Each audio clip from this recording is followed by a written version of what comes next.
Hey guys, welcome back. I've got an exciting topic today, probably one of the most frequent questions I get asked here in the shop.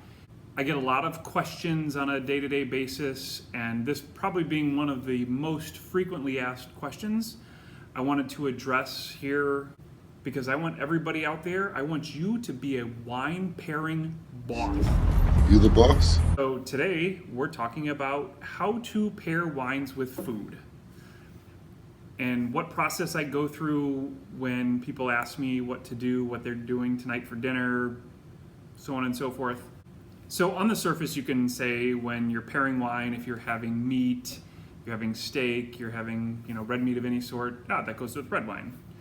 And if you're having fish or chicken or any other type of seafood, that goes with white wine. And the reality is, well, yes, you can say that. Yes, that might work. That's very, very basic. And I want to come up with some better tips for you guys, kind of as a wine pairing 101. There's a lot more involved with wine pairing. And when it comes to the job of the sommelier, our job is to take our years of experience, or as some people might call it, years of drinking wine, and we can introduce flavors and combinations and just make it so much more enjoyable for you, and hopefully find something that's going to go above and beyond your expectations and hopefully give you an experience that you're never going to forget and find something that might just blow your mind. So these days, we have a dizzying amount of wines available to us, stuff that just years ago wasn't really readily available in the market, stuff that wasn't as easy to find, and I understand that can be a little bit confusing, a little bit intimidating, but for us it gives us the opportunity to find something that's more exciting and go above and beyond the kind of the normal expectations. So me personally, I always tend to lean a little bit more old world. So old world refers to some more of the original countries that produced wine, so Italy, France, Spain, Germany, Hungary, Austria. I find those to have a little bit more complexity of flavors. They have subtle nuances. They tend to be a little bit better wines to pair with food. So something that I say all the time in here is I put wines into two categories. There are food wines, and then there are fireplace wines. Most people get what I'm saying when I say that. A wine is either better with food, or it's just a great wine to just sit down and drink without introducing other flavors. It's just a wine that's meant to be drunk by itself. So there's a phrase, they say, if it grows together, it goes together. So for example, some of my favorite comparisons are a warm goat cheese salad with a Sancerre from the Loire Valley. Goat cheese, Chavignol comes from the Loire Valley. That salad goes so well with a Sauvignon Blanc from the Loire Valley. In central Italy, where they grow Sangiovese is a very high acid grape. It goes so well with the cuisine of central Italy, which tends to be tomato-based pasta dishes.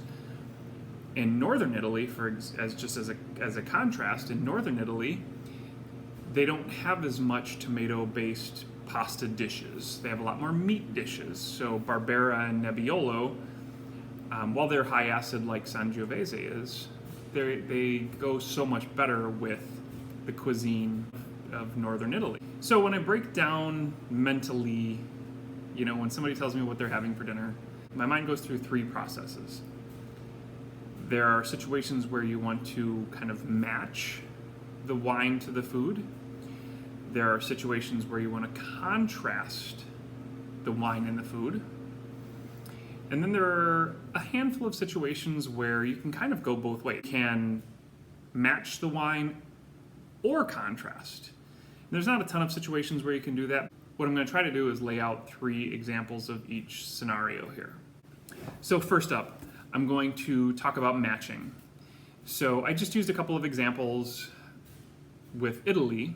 The best way to kind of give this example is if you have an acidic food, you want to match the wine to the food that you're having. Kind of on a basic level, if you think about tomatoes are very high acid.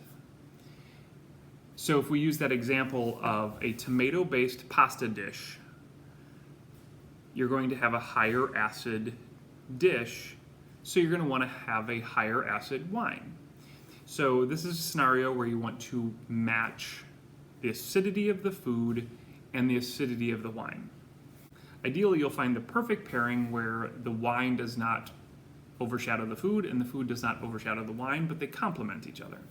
Another example where you want to match the wine to the food is when you're talking about sweetness. So if you have a sweeter dish, you're going to want to find a wine that's going to match the sweetness of the food and not be sweeter than the food, and ideally be as close to the same sweetness level as possible.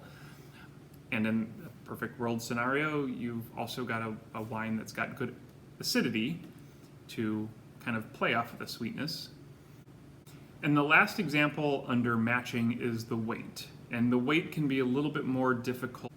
So weight refers to the mouthfeel of the wine, how heavy, how full-bodied the wine seems to be to you. So if you have a heavier dish, oftentimes you can think about like cream sauces. That's just the first example that comes to my mind. If you have a cream sauce, a heavier sauce with your food, you want to kind of match the weight of the wine with the weight of the food. So if something has a cream sauce, for example, you'll want to find something that has weight to it. If you have something that's a lighter dish, so a grilled sea bass with a tropical salsa, you'll want a lighter bodied wine. An easy way to tell if it's a wine you have never had before would be the alcohol. If a wine is 13% alcohol or 14.5% alcohol, the 14.5% alcohol is going to have more weight generally than the 13% alcohol wine is going to have. So 3 examples of ways to contrast. Example number 1, if you're having a salty dish. So the best examples of these would be stuff that's fried. Cheeses tend to be very salty. Cured meat tends to be very salty. If you've got something that's got a higher salt content naturally, you're going to want to contrast the salt, because hopefully your wines aren't salty. You're going to want to contrast the salty food with a higher acid wine. An example of a pairing that people often overlook is a sparkling wine. Sparkling wines tend to be higher acid because a fried dish with a sparkling wine is an amazing pairing. You can also contrast saltier foods with stuff that's on the sweeter side. So you could use a sweeter wine to contrast a saltier dish. The best example of this is blue cheese and then a dessert wine from France called Sauterne. The perfect pairing. Almonds and a slightly sweeter sherry. Another perfect pairing. Another place you want to contrast is if you have a higher fat dish. So when people come in here and they say, oh, we're having steak for dinner tonight, that might seem like an easy answer, but I always ask people, well, what kind of steak? Because steak is steak, right? But no, steak is not steak. A filet has very little fat. A ribeye or a porterhouse has a lot of fat. And I'm not going to pair the same wines with those steaks because it doesn't do the steak justice and it doesn't do the wine justice. So you've got to think about the fat content of your steak. So if you have a higher fat content to what you're having, it doesn't have to be steak, but a higher fat content in general to what you're having, you want to have a wine that's got higher acid. And the last example I've got for contrasting wines and food would be if you're doing a spicy dish. So if you're doing like Thai cuisine, Asian cuisine of some sort where you've got some heat to it, you're going to want to do ideally, the ideal pairing would be something a little bit sweeter. The sweetness kind of mellows out the heat from the food.